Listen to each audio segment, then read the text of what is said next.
Hello everybody, this is my sequential sketchbook. And to begin with, in my image bank I found one of my favorite photographs which I picked up from the internet. Here I love the overall composition and intention of children's bodies. My direct response to this photo illustrates the same group of children. I tried to keep similar stress in poses and added bright colors to show sunny environment. The next picture illustrates a desert landscape with children who disbanded a different direction. I'd like to mention that the first part of my sketchbook was based on the storytelling. On the other page, I depicted my characters from the top view how they were going into the building. When they entered the building, the floor under their feet started to shake. And in the next page, it appeared to be not a floor, but a huge hand of a giant in a bird's costume. His friend was standing behind him. When a giant caught his victims, then he put them into the flower pot. After some period of time, they started to grow up and came up as one fully grown plant. Only 3 or 5 children managed to escape, and here they are, dancing with joy. But something happened, and one of them encouraged the others to be quiet. On the other page, we can see a reason of this worry.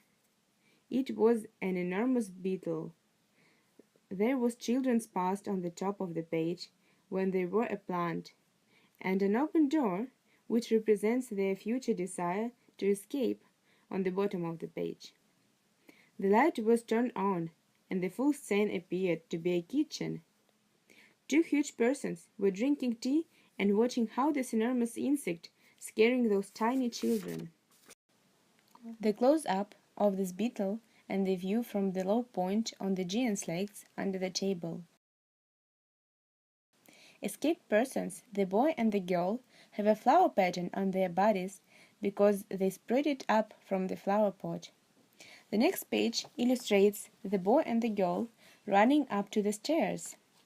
They were still running and meeting different barriers. This image represents my characters were slowing down their hurry. However, they didn't notice several holes in the floor and fell in. While the boy and the girl were falling down, some parts of their bodies started to break away. Further, we can see all characters which I used to create a story about unsuccessful escaping, such as the boy and the girl, flower children, beetle and a giant. Also, the elements of interior were presented in the middle of the page. These elements were stairs, floor holes, and the mysterious building. This girl was reading the story. She decided to cut out one of the characters. Now I'm about to start capturing some visual elements and details from one page to another one, rather than creating some clear narrative. Here I picked up this wooden texture. On the next page I made a monoprint using this small part as an inspiration. This spot transformed into a sleepy and charismatic characters. Then I redrew similar pose and added bright pattern on the pants.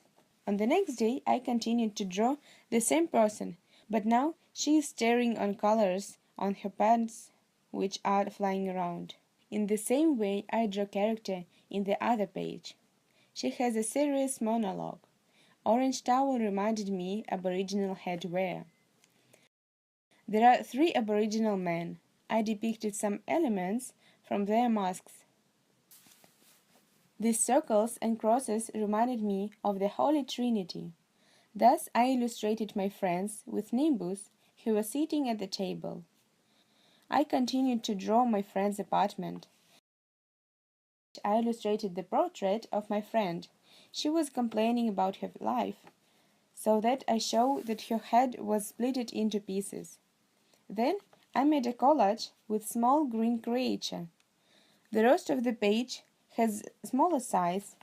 On each page I illustrated some character who had similar patterns or body shape. The character is reading a book about monsters.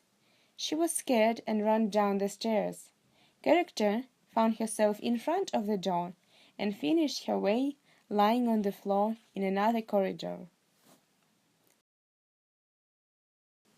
That is all. Thank you.